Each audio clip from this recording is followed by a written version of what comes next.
Boa noite, gente. Nossa, que boa noite animado.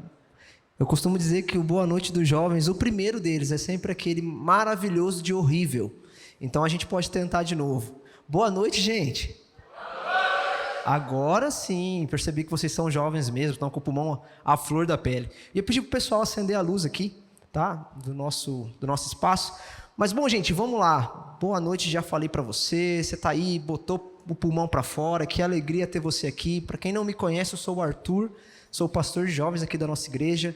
E é uma alegria muito grande ter você aqui, principalmente se você está nos visitando pela primeira vez. Saiba que você é muito especial para nós. E esse mês de agosto, né? A gente está? É agosto, né? Esses dias eu tive que perguntar para a Mari quanto tempo de casada a gente já tem, porque eu já esqueci. 7 meses, ela respondeu. A gente está aqui em agosto, um mês especial, um mês onde nós, como liderança do Ministério de Jovens, entendemos que a gente precisava falar de um tema muito importante, né? Então a gente decidiu fazer uma série chamada Servo que Serve. Então a gente vai iniciar esse mês de agosto falando sobre serviço. E esse é o nosso objetivo E qual que é o nosso objetivo com essa série? O nosso objetivo é nos fazer refletir sobre a nossa missão de representar a Deus nas esferas da sociedade. Representar a Deus no serviço com amor, com força, sem barganha, com dedicação, aonde nós estivermos.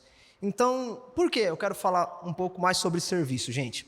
A realidade é que a nossa geração, a famosa geração Z, nascidos de 1995 a 2010, é uma geração que é extremamente engajada nas causas sociais. Ela é extremamente engajada.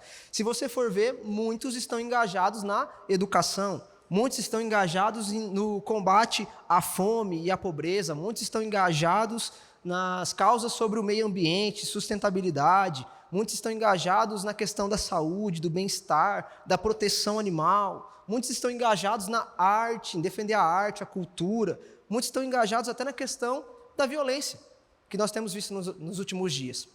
E um estudo do Datafolha, recentemente, feito sobre o voluntariado no Brasil, foi feito em 2021, foi divulgada a pesquisa sobre o voluntariado no Brasil, e esse número é muito interessante, que nós temos no Brasil milhares de pessoas que elas são voluntárias ativas, ou seja, cerca de 57 milhões de pessoas, elas são voluntárias ativas. E cerca de 59% dessas pessoas estão na nossa região, na região sudeste. Ou seja, nós temos uma região extremamente engajada em causas sociais, em ser voluntário. Aqui na rede a gente já tem um número gigante de voluntários, né? Então, é muito legal ver esse movimento de cuidado, de serviço da nossa geração para com a sociedade. Só que recentemente, um outro estudo da plataforma Atados. E o que é a plataforma Atados? Na verdade, é um aplicativo, um programa que facilita com que você, que tem desejo de servir, se conecte a uma ONG, a uma organização, e aí então você se torna um voluntário. E essa ONG, na verdade esse aplicativo fez uma pesquisa com 500 pessoas, onde nós descobrimos algumas coisas muito interessantes. Cerca de 57% dessas pessoas, hoje, elas são engajadas no voluntariado. Arthur, mas e o restante? O restante diz que não é engajado hoje por falta de tempo, ou às vezes por falta de se comprometer com alguma causa, ou porque não conhece ONGs, ou porque não foi chamado ou influenciado para participar. Então, muitas dessas são algumas desculpas que as pessoas dão hoje para não servir. Mas é interessante quando a gente pergunta qual que é a causa que levou você a servir. A resposta de uns é muito interessante. Uns dizem o seguinte, eu tenho interesse em ajudar os outros, muito nobre. Outros dizem, eu ajudo porque eu fui influenciado por outras pessoas. O efeito manada, se todo mundo está indo, então eu vou também. Um outro efeito, uma outra justificativa é porque eu tenho algum interesse em relação a essa causa. E aí, quando a gente olha para os interesses, são basicamente esses. Primeiro, para completar as horas complementares da faculdade, ou seja, estágio, às vezes até questões religiosas. E aí, então as pessoas se voluntariam. E é interessante que cerca de 73% dessa pesquisa que está servindo ali como voluntárias são mulheres, e 27% são homens. Eu prometi para mim mesmo que hoje eu não vou bater nos homens. Eu prometi para mim mesmo, mas eu não sei se eu vou cumprir. Tá? Mas esse número é assustador. Um outro número que é muito legal é ver que 32% desse número são jovens de 18 a 24 anos. O que a gente chega à conclusão? A conclusão é que a nossa geração é uma geração engajada em causas sociais. A nossa geração ama servir. Só que estudos também dizem que a nossa geração, ela também é preguiçosa. É uma geração extremamente preguiçosa. É uma geração individualista. É uma geração até antissocial. Uma geração silenciosa, ou seja, uma geração que coloca fones de ouvido e não quer ouvir nada do que está lá fora no mundo. A gente coloca o fone de ouvido e vai viver. Outra coisa que essa pesquisa diz, que nós somos uma geração que se sente mais especial do que os outros. Ou seja, nós criamos uma imagem perfeita nas redes sociais. Outra coisa que essa pesquisa diz, que nós somos uma geração ociosa, procrastinadora. Essa procrastinação parece que pega o nosso coração. A gente vai enrolando e deixando para depois. Mas também diz que a nossa geração é uma geração ingrata, que gosta de reclamar da vida e que reclama muito da vida. A nossa geração parece que quer viver como pequenos reis, sendo o centro de tudo. A nossa geração parece que quer viver com lâmpadas mágicas à nossa volta, onde a gente pega a lâmpada mágica, espreme, sai o gênio, então o gênio tem a obrigação de cumprir com o nosso desejo. Parece que nós queremos viver com serviçais à nossa volta, aonde a gente quer dizer tudo e as pessoas então vão fazer tudo. Mas Arthur, não parece contraditório com o que você acabou de falar? Sim. Sim. Uma geração que parece que gosta e ama servir, mas é também uma geração que tem suas dificuldades sociais. E é interessante que essa psicóloga americana, que estuda as diferenças geracionais no trabalho, nos objetivos de vida e a velocidade do desenvolvimento da nossa geração, ela diz o seguinte: uma das características marcantes dessa geração Z é a busca por causas sociais, mas também há uma preocupação crescente de que essa geração possa exibir comportamentos egoístas devido ao seu excesso constante às redes sociais, ao seu acesso constante às redes sociais. É interessante que Simon Sinek, ele vai dizer também sobre a geração Z, ele vai dizer o seguinte, que a geração Z pode ser vista como a mais individualista e voltada para si mesma, possivelmente devido à natureza das redes sociais e à ênfase na autopromoção. Por mais que a gente tenha esse senso de servir, de ser voluntário, nós acabamos escorregando na autopromoção. A gente acaba escorregando na autopromoção.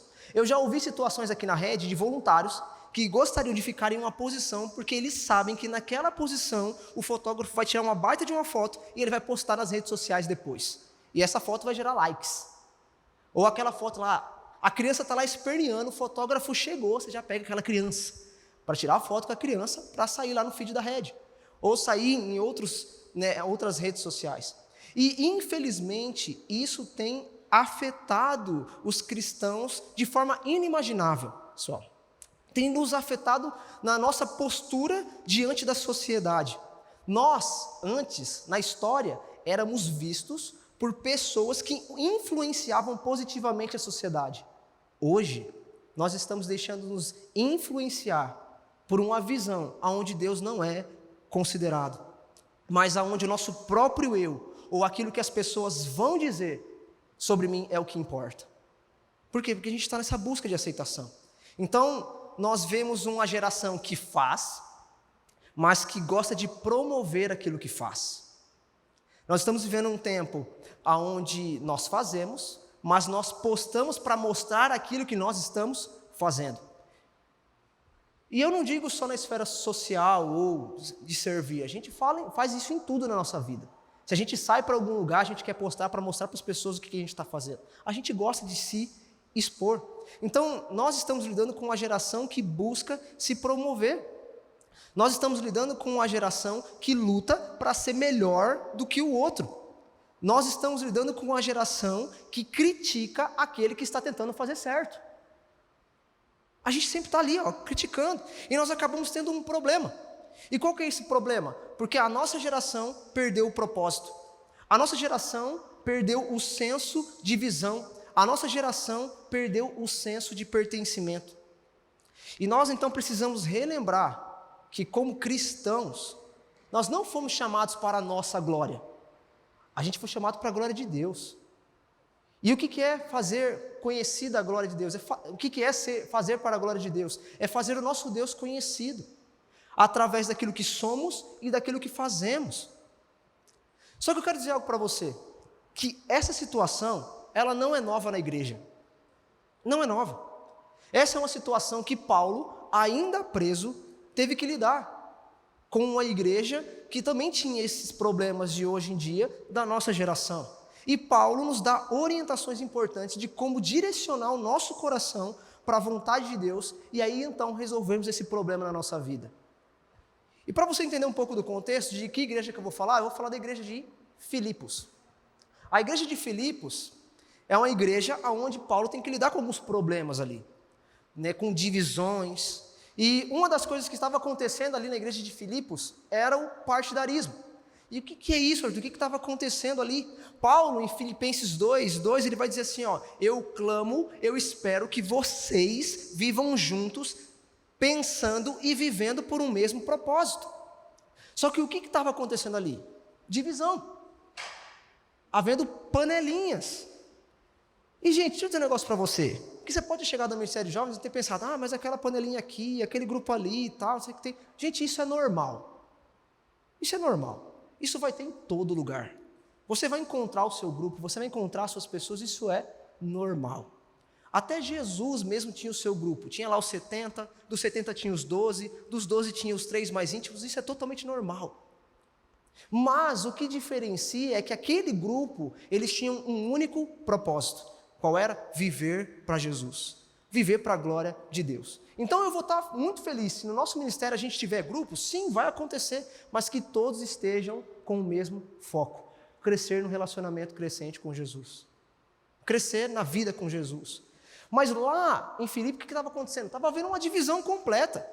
Um pensava em ir para um lado, o outro pensava em ir para outro, e só divisão, e só caos, e só treta. Eles não conseguiam decidir nada juntos, não conseguiam fazer nada juntos. Outra coisa que estava acontecendo ali na igreja de Filipos era o estrelismo. E o texto diz que Paulo dizendo para aquele povo, dizendo o seguinte, não tenham como motivo, né, não tenham interesse em ser maior, não queiram impressionar ninguém, não queiram impressionar as pessoas, não queiram um cargo, uma posição, aonde as pessoas vão olhar para você e vão ter inveja de você. Não é para você viver buscando o estrelismo, buscando aparecer. Não era isso que Paulo ali estava dizendo para aquela igreja. Outra coisa que era um problema daquela igreja era o egocentrismo.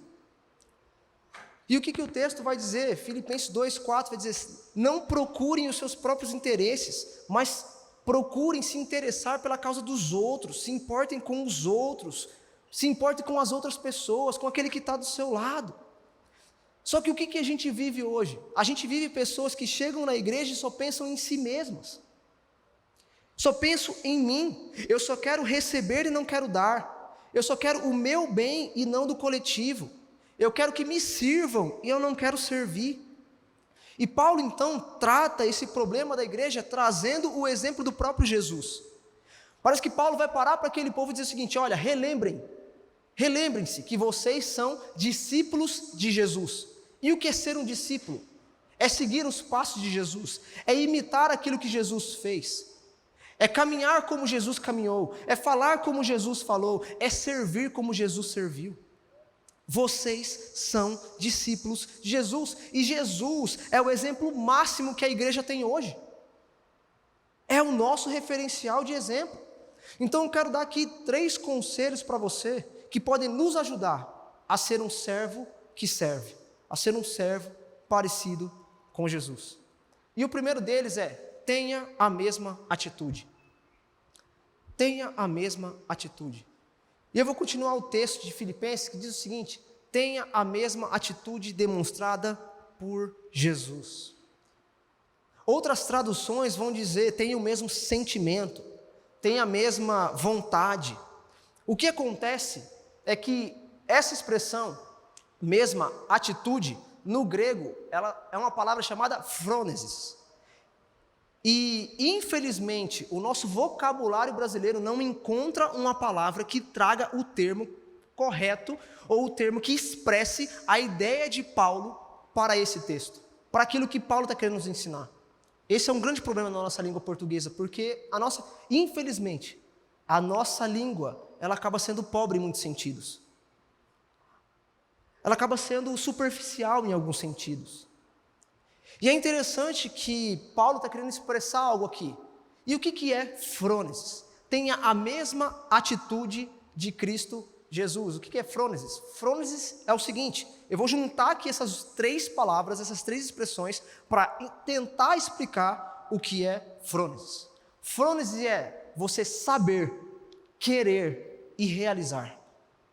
Você saber, querer e realizar. Ser igual a Jesus, é uma atitude de ser. Então não é apenas um sentimento e conceito, o saber. Na verdade é saber e querer viver. A ideia aqui não é um sentimento que me faz chorar ou me arrepiar, na verdade é desejo de querer. A ideia aqui não é apenas um lapso que passou na minha mente de um pensamento ou de uma ideia, de ação. Não, na verdade é realizar. É dar o passo, é fazer acontecer. Então, quando a gente pensa na atitude de Jesus, a frônesis de Jesus é fazer a vontade do Pai. Então, Jesus sabia a vontade do Pai, Jesus queria cumprir a vontade do Pai, e Jesus realizou a vontade do Pai. Isso é frônesis. Isso é ter a mesma atitude de Jesus. Então, ter essa atitude representa o quê? O que significa? Significa que nós devemos ter a consciência de que isso é correto, de que isso é bom, de que isso é justo. E aí então, tendo esse entendimento, nós devemos desejar, querer. Não há nada no mundo que vá mudar esse meu desejo. Deus está acima de qualquer coisa. O desejo do meu coração é servir a Ele, se humilhar a Ele. E aí então eu vivo, eu realizo, eu atuo, eu coloco em ação, eu coloco em prática aquilo que Deus me chamou para viver. Mas aí você pode se perguntar, mas Arthur, eu não tenho nenhum tipo de talento para oferecer a Deus. Eu sei que eu preciso servir, eu tenho desejo, mas eu não tenho esse passo de realizar, Arthur, eu tenho esse medo, me falta. Deixa eu dizer um negócio para você, Deus não está interessado nas tuas habilidades, Deus está interessado na tua disposição. E é isso que Moody vai dizer. Quando Deus nos chama a servir, Ele não está buscando as nossas habilidades, mas nossa disponibilidade. Deus está buscando essa disponibilidade do nosso coração, essa frônesis de saber que Deus me quer, de eu querer caminhar com Ele, mas também dar esse passo de viver. É isso que Deus quer, mas nós temos um grande problema. E qual que é esse grande problema? É um grande perigo que há em nosso coração, que toma o nosso coração e nos tira da vontade de Deus, nos descentraliza da vontade de Deus, que é a idolatria. Que é a idolatria a si mesmo. Que é essa busca pela minha premiação, que é essa busca pelo meu eu. E aí então Deus é desconsiderado. Então Deus, Ele é trocado, nós colocamos no lugar de Deus o nosso desejo. O nosso desejo. E aí então o eu vira esse centro, o centro de tudo, porque nós não queremos rejeitar um chamado que é confortável, que é o nosso próprio chamado, que é aquilo que nós queremos fazer, que é totalmente confortável. Agora, quando Deus nos chama para fazer algo, é totalmente desconfortável, porque vai me tirar da minha zona de conforto, que vai me fazer ter que me mover aonde eu não quero me mover, vai me fazer sair da onde eu não quero sair. Sabe, nós nos colocamos no lugar de Deus porque nós queremos rejeitar o chamado desconfortável de Deus. E pessoal, servo que se diz ser de Deus, mas não serve a Deus, mostra que Deus não é o seu Senhor, que você não é servo de Deus, mas que você é senhor de si mesmo. Você é senhor de si mesmo. Você é o seu próprio Deus. E eu concordo com o que MacArthur diz. Ele diz o seguinte, que nós não estamos aqui para ser servidos, mas para servir.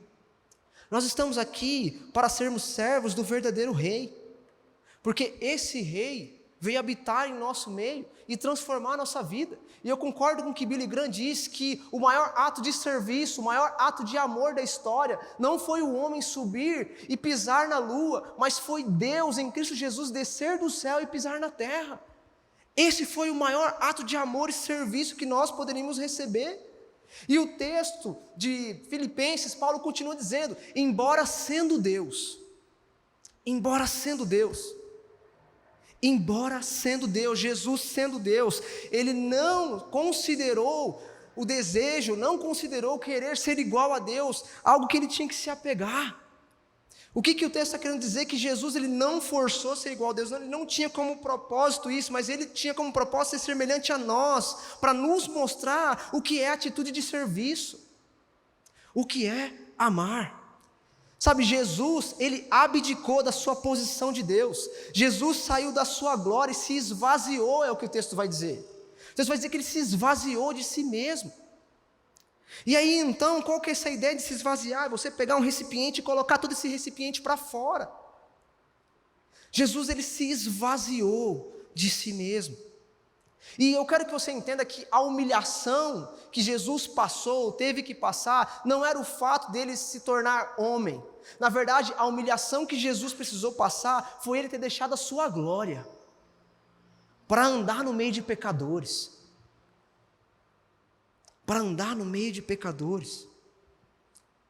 Então, o fato de Jesus ser homem, ele veio apenas para mostrar para nós o maior exemplo. E eu quero que você entenda que Jesus ele deixou um lugar onde ele recebia adoração constante, para viver em um lugar onde ele acabou sendo rejeitado por muitos. Ele deixou a sua glória. Lá os anjos cantavam, lá os anjos adoravam. Ele não precisava de nada e ninguém, mas ele deixou a sua glória para habitar em nosso meio e mostrar o que é amor, mostrar o que é serviço. E é interessante que o texto de Mateus 20, 28 vai dizer, pois nem mesmo o Filho do Homem veio para ser servido, o Rei dos Reis, Senhor dos Senhores não veio para ser servido, mas ele veio para servir e dar sua vida em resgate por muitos. Ele veio para dar sua vida, ele veio para nos ensinar a ser humildes e considerar os outros mais importantes do que nós mesmos. Então, quando eu olho para isso, é incompatível com a visão de Deus, com a missão de Deus, eu viver para mim mesmo. É incompatível, porque Ele, sendo Deus, nos serve todos os dias. Deus nos serve no ato da criação. Quando Deus dá vida a seres que são sem vida, seres que nem existiam. Deus vai lá e cria um jardim perfeito para Adão e Eva, onde tinha tudo o que eles precisavam para se sustentar e viver. Deus vai lá dar o sol, dar a lua, das estações, os animais, as árvores, os frutos, a inteligência para que o homem possa plantar, colher, produzir vida, produzir vestimenta, construir casas, saber governar uma sociedade. Deus compartilha os seus atributos para conosco, atributos de amor, atributos de graça, de misericórdia, Ele compartilha isso conosco. Outra coisa que Deus vem nos servindo é com a sua provisão. Todos os dias Deus nos dá o ar para respirar, a força para caminhar, a vida para viver. Todos os dias Deus está proporcionando para nós tudo aquilo que nós necessitamos. O alimento na mesa, a força para trabalhar, um lugar para estudar, milagres que fazem com que a gente tenha a nossa fé fortalecida, amizades que nos ajudam e nos fortalecem na caminhada. Deus está sempre provendo tudo que nós precisamos. E além de prover tudo que nós precisamos, Ele veio provendo a salvação. Ele nos salvou. Nós éramos condenados, nós não tínhamos vida. Ele deu sua vida por nós. Jesus deu a sua vida por nós, pagando o preço do pecado em nosso lugar, nos dando uma oportunidade de transformação todos os dias. Então todos os dias Ele nos serve, cuidando de você, protegendo você, livrando você de perigos. Eu oro para Deus, para quando esses jovens que estão indo aí para lugares onde tem festas, onde os princípios de Deus estão sendo bem longe daquilo que nós deveríamos viver, pessoas morrendo, pessoas se embebedando, pessoas se machucando, Jesus está lá, cuidando de você, protegendo você. Se você está aqui hoje, isso é graça, isso é graça. Deus não cansa de cuidar de você, mesmo você não merecendo. Sabe o que isso é? Serviço. Isso é amor. Isso é o servo que serve. E a Bíblia continua dizendo que esse servo assumiu a posição de escravo. Jesus assumiu a posição de escravo. Jesus, sendo dono do mundo, se colocou em uma posição de servo. Sendo o Senhor de tudo, Ele decidiu servir. Ele decidiu se dar. A gente vê então uma passagem muito conhecida do lava-pés, aonde os discípulos discutiam quem era o maior entre eles, e Jesus vira para eles e diz assim: o maior é aquele que serve. E aí então Jesus pega um pedaço de pano, uma toalha, coloca sobre os seus lombos, sobre suas costas, pega um balde de água e vai lavando os pés dos discípulos. E eu fico imaginando os pés daqueles discípulos, porque eles caminhavam diversos quilômetros, andavam por diversos lugares, e aqueles pés sujos, aqueles pés difíceis de lavar, e Jesus vai lá e se esfrega, vai lá limpando os pés daqueles discípulos. E é interessante que Jesus não estava só limpando pés de discípulos, Jesus estava limpando os pés dos pecadores, porque ali havia traidores, ali havia cobradores de impostos, ali havia pessoas indignas, ali havia prostitutas, ali havia pessoas que não mereciam a graça, ali havia pessoas que a sociedade não queria por perto. Jesus está todos os dias lavando os seus pés com tudo aquilo que Ele dá para você. Todos os dias. E a realidade que me entristece é que nós queremos que Deus nos sirva todos os dias, mas nós sempre estamos reclamando quando nós somos chamados para servir. A gente está sempre reclamando. A gente está sempre se negando. A gente está negando o chamado daquele que nos serve todos os dias. Recentemente eu lembrei de um vídeo onde Deus chega e dá um bolo para aquela pessoa. E aquela pessoa vai repartindo o bolo e dando para as partes mais importantes da sua vida. Para as finanças, para o prazer, para o passeio, para a família, para isso, para aquilo. E aí então ela só dá o que sobra para Deus. Ela só dá o que sobra para Deus. Aquele que proveu o bolo, aquele que nos dá tudo, a gente só dá o que sobra. A gente só dá aquilo que dá. E me entristece muito isso. Porque aquele que cuida de nós nos detalhes, a gente só está entregando o resto.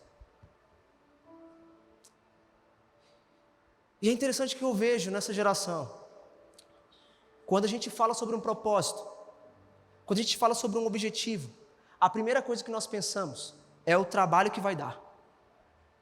E aí vem a reclamação na mente. Ah, vai dar muito trabalho. Ah, vai demandar muito tempo. Ah, vai me desgastar. Eu vou ficar cansado. Esse é o primeiro pensamento que vem na nossa mente. Quando na verdade o primeiro pensamento que deve vir na nossa frente: tudo que eu faço é para a glória de Deus, porque Ele já me deu tudo. Ele já me deu tudo. Nós queremos cadeiras cativas, nós queremos lugares de evidência. E eu concordo muito com o que o Abner disse recentemente.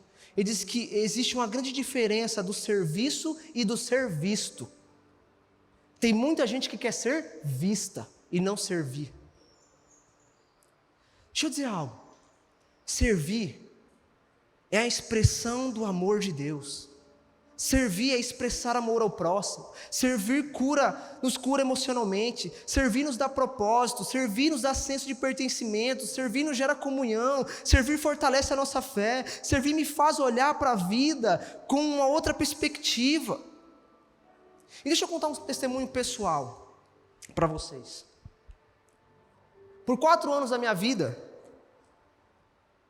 eu tive que trabalhar muito na Burigoto, uma empresa que faz carrinho de bebê. E eu fazia faculdade de marketing e vendas. Eu lembro que foi uma época bem complicada, porque eu divido essa etapa da minha vida em duas. 2 anos onde eu era um jovem que ia na igreja, mas totalmente perdido, e outros 2 anos onde Deus me encontrou, transformou minha vida e mudou radicalmente a minha história. Nesses 2 primeiros anos, eu acordava às 5 da manhã para pegar o fretadão. Pegava o fretado, ia para o trabalho, trabalhava até às 5 da tarde, saía lá do trabalho, ia para a faculdade, estudava e depois voltava para casa, comia e essa era a minha rotina. Essa era a minha rotina.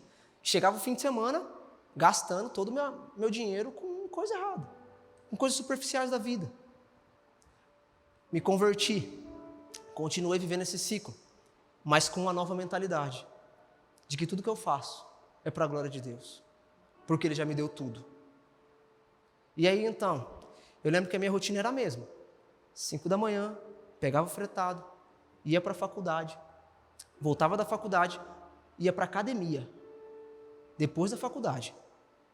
Eu falei assim, vou cuidar do templo, né? Vou cuidar do corpo. Não deu muito efeito, mas eu entendi que era necessário. E eu lembro que todo fim de semana, eu não gastava mais dinheiro com besteira. Eu estava na igreja, servindo na igreja. E foi a melhor época da minha vida, onde eu conheci amigos de verdade. Pessoas que transformaram a minha vida, a minha história, que me ajudaram no meu momento de fraqueza, que me ajudaram na luta contra os meus pecados. Sabe, gente, e eu lembro que eu cometia várias loucuras. Eu ficava varado no fim de semana. Eu lembro que a gente ia para o culto de sexta-feira lá, um tipo Pulse House da vida, e depois do Pulse House ia para o monte orar. Eita, crente, né? A gente orava, e aí depois a gente ia para a feira comer pastel. Eu lembro que teve sábados, que a gente varava à noite. E eu lembro que a gente ia para a feira comer pastel, e logo depois de comer o pastel a gente ia para EBD. E eu era o professor de EBD. Eu ia varado. Mas eu amava aquilo. Eu amava aquilo. Sabe quantas vezes nessa época de faculdade e seminário, eu perdi dias varando noites para cumprir com as minhas demandas. Por quê? Porque nós temos força para isso. É uma fase da nossa vida que a gente precisa se dedicar. É uma fase da nossa vida que a gente precisa honrar. Eu lembro que antes de me converter, trabalhando na Burigoto nesses 2 anos, eu era um dos piores funcionários do setor. Eu falei assim, cara, eu vou fazer tudo para a glória de Deus. E eu lembro que eu pedi para minha chefe me mandar embora. Só que eu falei assim, cara, ela já sabe que eu quero ser mandado embora, mas eu vou fazer o meu melhor. Tanto que eu ganhava direto como destaque da esteira, da linha de produção. E aí ela falava assim, Arthur, como que eu vou te mandar embora? Eu falei assim, eu só quero que você me mande embora.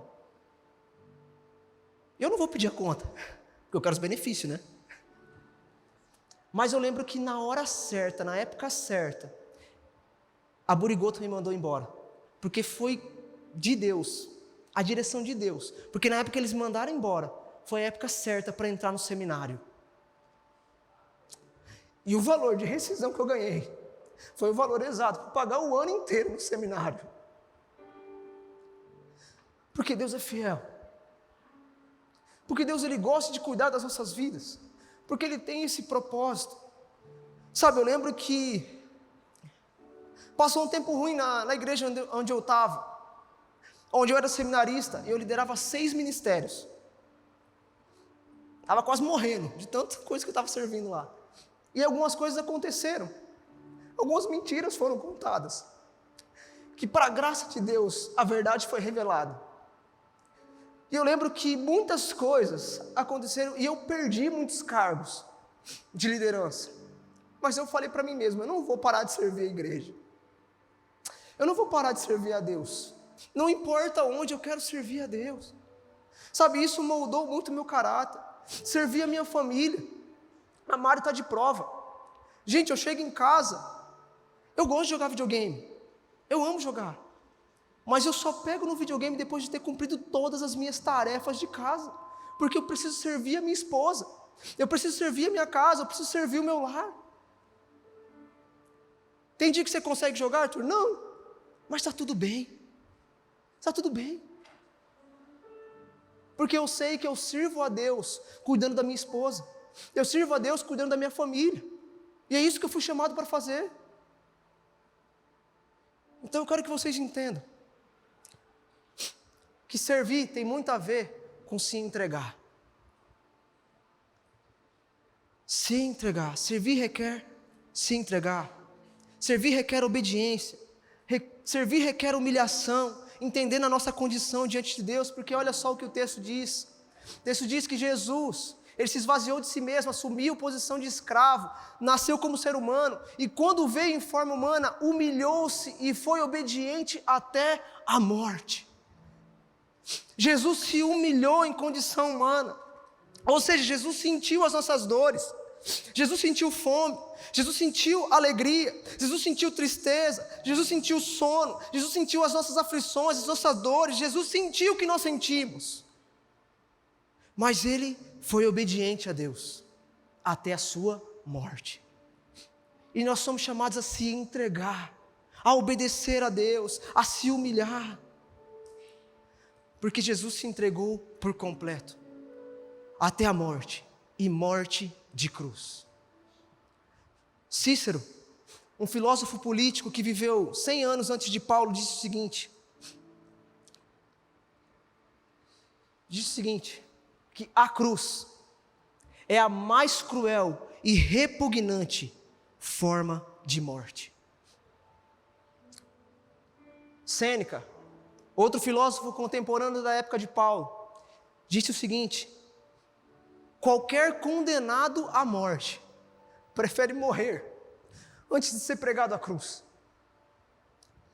Qualquer condenado à morte prefere morrer antes de ser pregado à cruz. A morte de Jesus na cruz foi o maior ato de amor e serviço que a humanidade poderia ver e receber. A morte de Cristo Jesus foi o maior ato de amor e serviço que a humanidade poderia ver e receber. A morte de cruz representa uma condenação de maior humilhação. Aquele que era condenado na cruz era tido como maldito. Jesus naquela cruz se fez maldição. Jesus naquela cruz viveu a maior humilhação que um homem poderia viver, para que hoje e sempre, crendo nele, nós fôssemos chamados de filhos amados, de benditos, e fôssemos recebidos pelo nosso Senhor, de braços abertos, em glória, não mais machucados, não mais com dor, mas sarados, curados, perfeitos, porque Ele decidiu servir, Ele decidiu se entregar por mim e por você. Então quando eu me deparo com isso, com um Deus que me serve todos os dias, eu preciso todos os dias me colocar à disposição desse Senhor. Todos os dias. Todos os dias. Ele não levou em consideração a sua culpa, o seu passado. Ele não levou em consideração quem você era. Ele levou em consideração a sua condição de perdido, de distante dele, de alguém que necessita de graça, porque você vivia em desgraça. E na cruz ele serviu e declarou para o mundo inteiro que nenhuma condenação há para aqueles que estão em Cristo Jesus. É interessante olhar para Romanos. Romanos começa o texto dizendo: nenhuma condenação há para aqueles que estão em Cristo Jesus, Romanos 8, e termina dizendo: nada e ninguém poderá nos afastar do amor de Deus que está em Cristo Jesus. Nenhuma condenação há, e nada e nem ninguém pode nos afastar do amor de Deus que está em Cristo Jesus. E aí você me pergunta: mas Arthur, como então? Como e onde eu posso servir? Porque se você está achando que eu estou pregando hoje para você servir na igreja, você está muito enganado. Você está muito enganado. Porque a orientação que Deus nos dá não é apenas para servir na igreja, mas é para servir a sociedade, para servir ao mundo, para servir à humanidade, para ser luz em meio às trevas. Servir aonde você está inserido é a maior expressão do mandamento de Deus e também do mandamento do amor ao próximo. O servo que serve é aquele servo que tem a mesma atitude de Jesus, que ama, adora e busca somente a Jesus, que se entrega por amor a Jesus e assim participa da obra de Jesus naquilo que Ele está fazendo no mundo. Naquilo que Ele está fazendo no mundo. Então, por onde você pode começar a servir? Na sua casa, na sua família. Esse é o primeiro lugar que você deve servir, porque é o lugar onde a gente é verdadeiro. Porque quando a gente sai da nossa casa, muitas vezes a gente coloca uma máscara, e a gente vem e serve aqui na igreja e faz de tudo, mas em casa a gente não tem a capacidade de lavar um prato sequer. A gente vive do nosso isolamento, no nosso quarto, e só quer que a nossa mãe nos sirva, que o nosso pai nos faça tudo, que nos dê tudo. Então eu quero convidar você a começar servindo a sua família. Contribua nas tarefas domésticas. Cuide do seu irmão mais novo. Cuide do seu irmão mais velho. Ajude-o. Faça algo especial para os seus pais. Se coloque numa condição de disposição. Tome a iniciativa de ajudar. Tome a iniciativa de apoiar. Não fique esperando receber uma ordem ou um checklist de coisas para fazer. Não se disponha. Vai, faça, sirva, faça o melhor, como se fosse para Deus. Uma outra esfera que eu digo, na igreja, servindo a sua comunidade. Se envolva no serviço voluntário, tenha compromisso, cumpra com a sua posição com excelência, se dedique com paixão. Eu fico triste ao ver que quando a gente manda uma mensagem no grupo do WhatsApp pedindo ajuda, todo mundo fica em silêncio. Poxa, sua igreja está precisando da sua ajuda para cooperar com a obra de levar outras pessoas a um relacionamento crescente com Jesus. Será que você não entende isso? E o que me choca é que recentemente mandaram essa mensagem e só mulheres se prontificaram. Eu prometi para mim mesmo que eu não ia bater nos homens hoje. E eu não vou fazer isso mesmo. Mas eu quero que isso sirva de alerta. Sirva de alerta. Recentemente eu preguei aqui que a nossa geração deixou de ser a geração Peter Pan, que não quer crescer. Está crescendo. Mas agora nós temos uma geração de bananas de pijama. Homens bananas, que vestem um pijama e querem viver uma vida preguiçosa. E não tem como reclamar depois que as mulheres estão ganhando espaço. E elas têm direito sim de ganhar espaço, porque elas estão fazendo por onde. Mas nós não estamos numa competição, nós estamos para completar um ao outro. E os homens estão falhando nessa missão. Nós homens precisamos nos levantar, gente. A gente precisa agir. E sabe qual que foi o cúmulo do absurdo esses dias? Eu gosto muito de observar. E uma das coisas que eu observei, 2 meninas carregando um negócio super pesado. 2 homens parados, olhando. E não fizeram nada. Não fizeram nada. O cavalheirismo parece que morreu nos nossos dias. O cuidado com a parte mais frágil parece que não existe mais nos nossos dias. Está na hora da gente acordar. Está na hora da gente começar a fazer. Porque, meninas, eu vou ser bem sincero com vocês. Observem isso. Se esse cara não serve na igreja e nas esferas que ele está inserido, ele não vai servir em casa. Ele não vai servir em casa.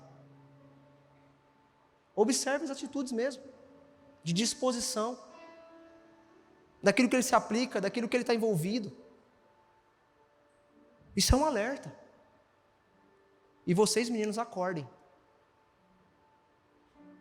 Não com o objetivo de conquistar as meninas, tá? Porque tem nego que vai querer usar como motivação isso. Mas com o objetivo de ser parecido com Jesus.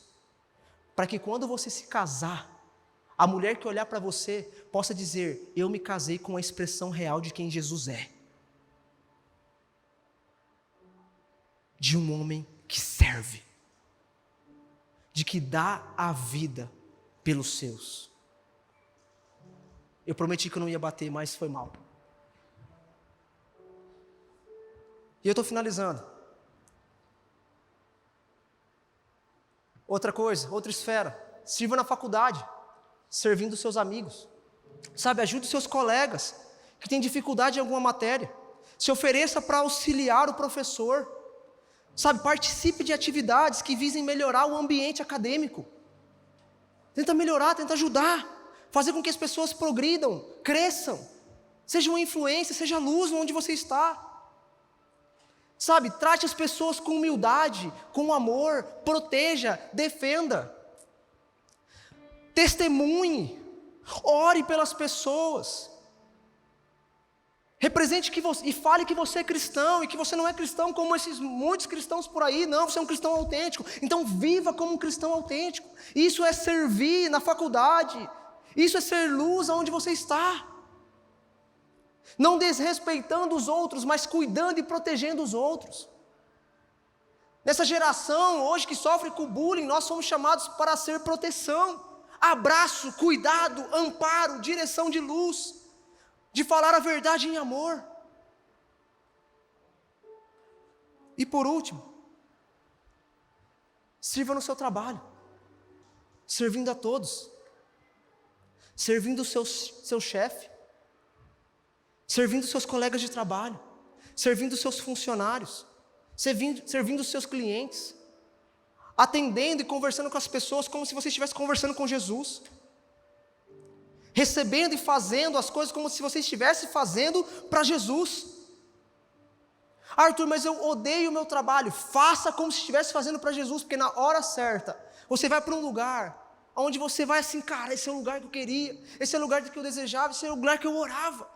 Mas faça com dedicação, porque Deus, nessa situação, está moldando o seu caráter, está te fazendo crescer, está te fazendo ser parecido com Ele. Você acha que Jesus queria sofrer aqueles açoites? Você acha que Jesus queria sofrer aquela humilhação? Não, mas nós somos chamados para ser co-participantes com Ele daquela cruz, do caminho doloroso. E às vezes esse caminho doloroso é essa situação que você está vivendo. Porque Ele está moldando em você o caráter dEle. Ele está te fazendo crescer. Então, para refletir e praticar, primeira coisa, Deus não está à procura das suas habilidades, mas está em busca da sua disponibilidade. Se dispõe a servir, nessas esferas que nós falamos e tantas outras. Segundo, tenha a mesma atitude de Jesus. Cuidado com a idolatria a si mesmo. E servir é se entregar. Tenha a mesma atitude de Jesus, tenha a mesma frônese de Jesus, de saber, querer e realizar. Cuidado com a idolatria a si mesmo. E servir é se entregar. E por último, uma frase que mudou a minha vida. Mudou o meu conceito de serviço. Falada de um homem que me inspira muito em fé, o senhor Davi Cox. Ele que é um dos fundadores do seminário Palavra da Vida, e que é uma organização que tem transformado a vida de muitos. Ele disse em uma capela um dia, numa pregação: servo que não serve, não serve. Servo que não serve, não serve. Essa frase mexeu comigo. Essa frase me pegou. E quando eu estava escrevendo essa mensagem hoje, eu estava conversando com o Pedrão aqui agora, antes de entrar, e com o Felipe também. Esse cara, quando eu estava escrevendo essa pregação, Deus me apertou. Deus me apertou. E eu gosto de pregar eu gosto de escrever pregações ouvindo música. E aí, na hora que eu estava escrevendo sobre isso, a bendita da Gabriela Rocha cantou uma canção lá que me derrubou. E a canção diz o seguinte: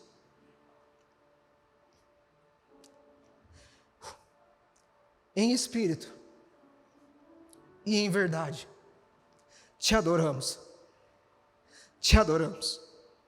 Em espírito e em verdade, te adoramos, te adoramos. Rei dos reis e Senhor, te entregamos o nosso viver. Rei dos reis e Senhor, te entregamos o nosso viver. Para te adorar, ó Rei dos reis, foi que eu nasci. Ó Rei Jesus, o meu prazer é te louvar. O meu prazer é estar nos átrios do Senhor. O meu prazer é viver na casa de Deus, aonde flui o amor. Para te adorar, ó Rei dos reis, foi que eu nasci, ó Rei Jesus. Meu prazer é te louvar. O meu prazer é estar nos átrios do Senhor. Rei dos reis e Senhor, te entregamos o nosso viver. Rei dos reis e Senhor, te entregamos o nosso viver. Quando ela terminou essa canção, a única coisa que veio no meu coração é entender que eu nasci para adorar a Deus. Eu nasci para servir a Deus. Eu não nasci para fazer qualquer outra coisa a não ser servir a Deus e ser um agente dele aonde ele me colocar. Quem começa a servir verdadeiramente ao Senhor entende que o mínimo que nós devemos oferecer para Deus é a nossa vida. É tudo que temos. É tudo que somos. Feche seus olhos.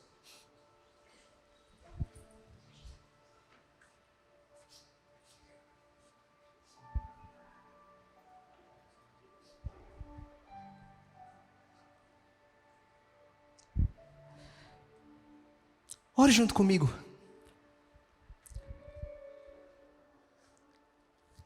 Deus, nós te louvamos, ó Pai, pela tua infinita graça.